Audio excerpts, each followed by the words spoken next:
मित्रांनो, या व्हिडिओमध्ये आपण शब्दयोगी अव्यय हा संपूर्ण चॅप्टर ट्रिकनुसार पाहणार आहोत. शब्दयोगी अव्यय कशाला म्हणायचं, शब्दयोगी अव्ययाचे उपप्रकार काय असतात, कशा पद्धतीने पेपरमध्ये प्रश्न येतात, या सर्व गोष्टींचा विचार करून आपण आज शब्दयोगी अव्यय हा टॉपिक शिकणार आहोत. तर सर्वात अगोदर मित्रांनो हा टॉपिक शिकण्याच्या अगोदर आपल्याला समजणं जरुरी आहे की शब्दयोगी अव्यय कशाला म्हणतात. तर मित्रांनो लक्षात ठेवा, एखाद्या वाक्यातील नामाला किंवा सर्वनामाला जोडून येणाऱ्या शब्दाला शब्दयोगी अव्यय असे म्हणतात. आता तुम्हाला उदाहरणावरून कळून जाईल. तर उदाहरण इथे घेऊया आपण. पहिलं उदाहरण मी इथे घेतो आहे, ठीक आहे. पहिलं उदाहरण इथे घेतो आहे पक्षी.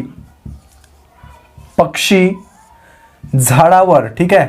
पक्षी झाडावर बसला, ठीक आहे.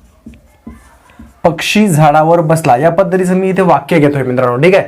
मी तुम्हाला अगोदर सांगितलं की नामाला किंवा सर्वनामाला जोडून येणाऱ्या शब्दाला आपण शब्दयोगी अव्यय असं म्हणतो, ठीक आहे. तर यामध्ये पहा मित्रांनो, जास्तीचा शब्द कोणता जोडला गेलेला आहे. पक्षीला कुठला शब्द लागला गेला नाही, बसला या शब्दाला काहीच लागला गेला नाही, पण झाडावर या शब्दाला जास्तीचा शब्द आहे. कारण झाड हे एक नाम आहे, झाड हा जो काही शब्द आहे एक नाम आहे, पण या झाडाला जास्तीचा शब्द कोणता लागलेला आहे, वर. बघा, झाडावर. मग झाड या नामाला जास्तीचा जोडून आलेला शब्द कोणता आहे, वर. म्हणून या वाक्यातलं वर हे काय झालेलं आहे, शब्दयोगी अव्यय झालेलं आहे, ठीक आहे. त्यानंतर 2 नंबरचं वाक्य आपण इथे घेऊया.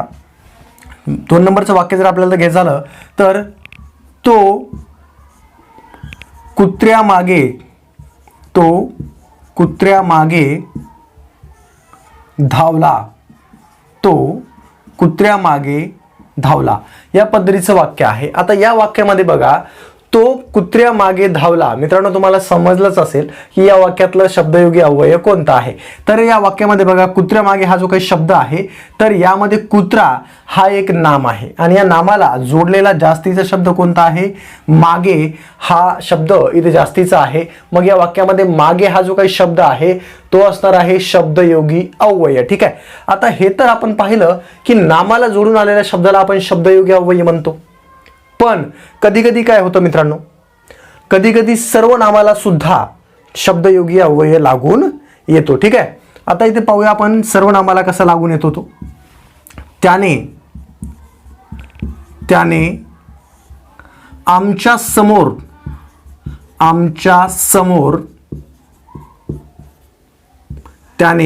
आमच्या समोर भांडण केली, ठीक आहे.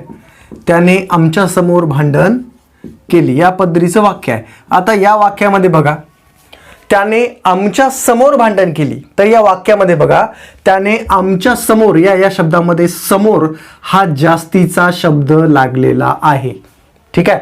मग या वाक्यामध्ये आमच्या हे सर्वनाम आहे का नाही आपल्याला कसं समजता येईल. तर आमच्या या जाग्यावर आपण एखादं नाव ठेवूया, नाव ठेवून बघू त्याचा वापर होतोय का नाही.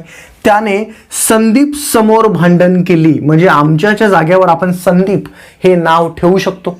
आणि ज्या शब्दाच्या जाग्यावर, ज्या नामाच्या जाग्यावर दुसरा एखादा शब्द वापरला जातो त्यालाच आपण सर्वनाम म्हणतो. मग वाक्य काय झालं होतं, त्याने संदीप समोर भांडण केली, म्हणजे आमच्याच्या जाग्यावर आपण संदीप हा शब्द ठेवू शकलो असतो, पण संदीपच्या जाग्यावर नामाच्या जाग्यावर जो काही शब्द आलेला आहे आमच्या, तर आमच्या हे इथं नाम नसून सर्वनाम आहे आणि या सर्वनामाला समोर हा जास्तीचा शब्द लागलेला आहे, म्हणून समोर हा जो काही शब्द राहील या वाक्यातला शब्दयोगी अव्यय राहील, ठीक आहे. आता समोरचा प्रश्न आपण इथे, समोरचं वाक्य आपण इथे बघूया.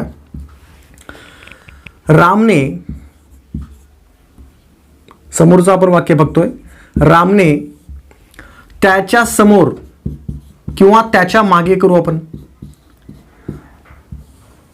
रामने त्याच्या मागे पपई लपवली या पद्धतीचं आपण वाक्य बघतोय इथं. रामने त्याच्या मागे पपई लपवली. मित्रांनो 100% तुम्ही ओळखला असेल की या वाक्यातलं शब्दयोगी अव्यय कोणता आहे. तर रामने त्याच्या मागे पपई लपवली. मग या वाक्यामध्ये मागे हा जो काही जास्तीचा शब्द आहे त्याच्या या नामासोबत जोडून, तर मागे हा शब्द या वाक्यातला शब्दयोगी अव्यय आहे. तर रामने त्याच्या मागे पपई लावली, म्हणजे त्याच्या जागेवर आपण राम नाव ठेवू शकतो.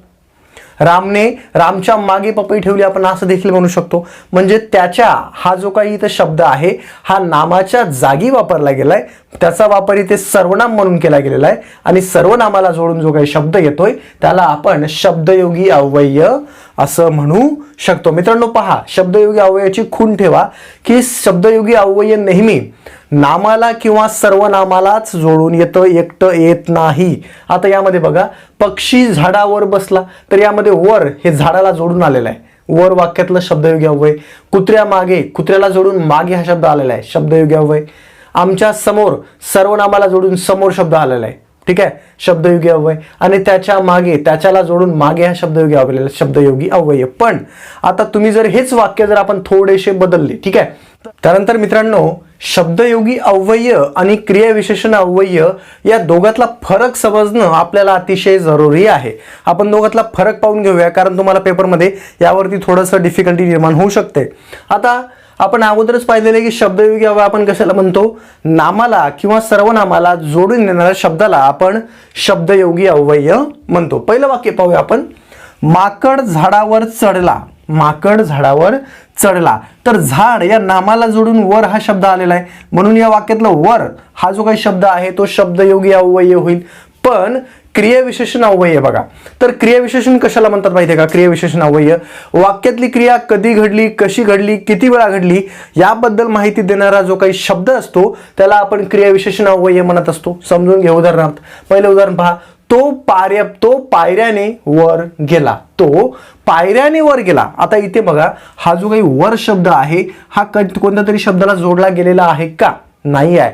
इथं हा जो काही शब्द आहे वर गेला, तो पायऱ्याने वर गेला, म्हणजे वर जाण्याची क्रिया कशाने घडलेली आहे? पायऱ्याने घडलेली आहे. म्हणून या वाक्यातलं वर हे कुठल्याच नामाला किंवा सर्वनामाला जोडलं नसल्यामुळं या वरला आपण इथे क्रियाविशेषण अव्यय असं म्हणावं. त्यानंतर 2 नंबरचं वाक्य बघूया. शाळेसमोर बाग आहे, ठीक आहे. आता इथे बघा, शाळेसमोर, तर शाळेला जोडून समोर हा शब्द आलेला आहे. मग शाळेला जोडून जर समोर हा शब्द आला असेल तर समोर या वाक्यातलं काय झालं होतं? शब्दयोगी अव्यय झालं होतं, कारण ते नामाला जोडून आलेलं आहे. पण या वाक्यामध्ये बघा, अचानक राम समोर आला, अचानक राम समोर आला. तर या वाक्यामध्ये हा जो काही समोर शब्द आहे कुठल्याच नामाला किंवा सर्वनामाला जोडला गेलेला नाही आहे, म्हणून इथे समोर हा जो काही शब्द आहे क्रियाविशेषण अव्यय होईल. त्यानंतर तिसरं वाक्य आपण इथे बघूयात. त्या दोघांमध्ये पडू नको. आता इथे बघा, त्या दोघांमध्ये पडू नको म्हणजे कसं? दोघा हा जो काही शब्द आहे एक सर्वनाम आहे, आपण या सर्वनामाच्या जागेवर दुसरं नाव ठेवू शकतो. त्या राम आणि श्याम मध्ये पडू नको असं देखील आपण म्हणू शकतो. म्हणजे सर्वनामाला जोडून इथे कोणता शब्द आलेला आहे? मध्ये हा शब्द आलेला आहे, म्हणून मध्ये या वाक्यातलं काय झालं होतं? शब्दयोगी अव्यय झालं होतं. पण इकडे पहा, तो अचानक मध्ये बोलला, तर यामध्ये हा जो काही मध्ये शब्द आहे कुठंच कोणत्या नामाला किंवा सर्वनामाला जोडला गेलेला नाही आहे, म्हणून मध्ये हा जो शब्द आहे तो क्रियाविशेषण अव्यय राहील, ठीक आहे. त्यानंतर शेवटचं वाक्य पाहूया इकडचं.